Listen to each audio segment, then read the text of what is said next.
Hello viewers, welcome to Ultimate Gaming Guide. Welcome to Power Supply Buying Guide. So if you're building a new computer, you're probably in the market for a power supply, and power supply is one of the most crucial components of your computer. Without a good power supply, your system would experience system failure, system instability issue, and so on. So in this video, I will try to determine what kind of power supply that you need to buy to fulfill your system needs. So let's get to it. Okay, before we decide what kind of power supply that you need to buy, let's decide what's not to buy. It's just simple as this. If you don't see any of these logo, 80 plus bronze, silver, gold, titanium, I don't care what it is. If you don't see that 80 plus logo, just do not buy. Okay, you can see there are various type of 80 plus logo. The bronze and gold is like the most common, and the platinum and the titanium is kind of overkill. Bronze and gold is enough for like an average person's need. Always buy power supply according to your system need. And how you're going to determine what your system needs, what you're going to do, you're going to check your CPU consumption and your GPU consumption. For instance, if you have a Ryzen 5 CPU, just search for Ryzen 5 TDP, Ryzen 9 CPU, Ryzen 9 TDP in Google, and it will give you a rating, TDP rating. Right now, CPUs are getting very efficient. For instance, Ryzen 5 and Ryzen 7 both take only 65 watt power, TDP. So they're getting very, very efficient. So now it comes down to the GPU power consumption. So the more powerful GPU that you have, the better power supply that you need to buy. So, and you can identify your system into three categories, like GPU less build, like without any GPU, like an APU based gaming computer, or a mid-range gaming build, or a flagship GPU build. Okay, so example for the mid-range CPU would be like 3060, 3070, or RX 6700 XT, or flagship GPU would be 3080 Ti, 3090, or RX 6800 XT. Here's another way to identify the low TDP GPU and flagship GPU. So for like a low TDP GPU, for instance, GTX 1650, just the regular PCI Express slot is enough to power it up. But for the flagship GPUs, you need like two 8-pin PCI connector. For instance, right here, you can see there are two 8-pin PCI connector. This is a 6800 XT. Also, that's another way to identify your GPU power consumption.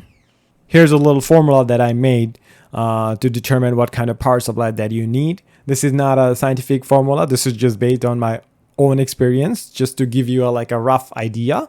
If you have low TDP CPU and no GPU, you can just get away with 450 to 500 watt power supply. But if you have a low TDP CPU with a high-end GPU, then I should recommend going with a 650 watt power supply. So for instance, I have Ryzen 5 and 1080 Ti, so I'm running 650. I've been running for 3 years, no problem with it. And if you have like a high-end CPU, like a Ryzen 9 here, and I also have a high-end GPU, then you should go with the top-tier bronze CPU, like 750 to 800, and you have the best of the best components, like a 3090 and Threadripper CPU. Then you should go with a gold standard 1000 watt PSU. Other than that, 1000 watt PSU would be like overkill. Another trend is now going on is with the modular PSU.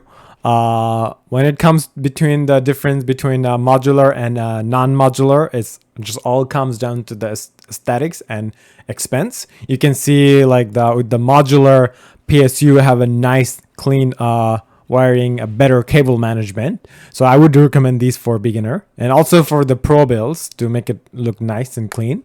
And you can see with the non-modular PSU, you have a little wiring mess, but you can still manage it if you are careful enough. And for me personally, I feel like a semi-modular PSU could be the most cost-effective option.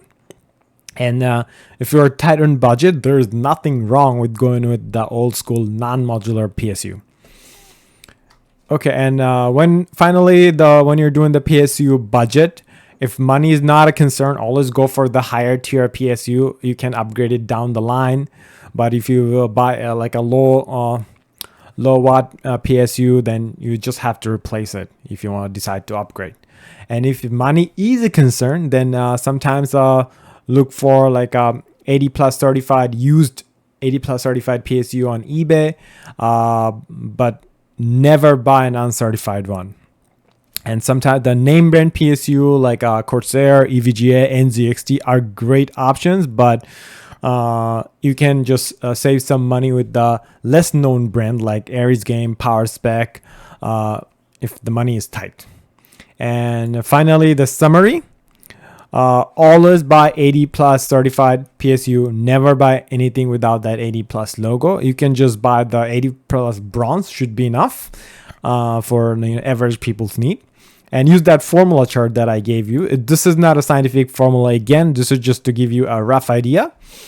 And then go for higher tier PSU if you want to overclock. And if you're not sure what to buy, just go for a little bit higher tier PSU like 600, 650 or 700, things like that.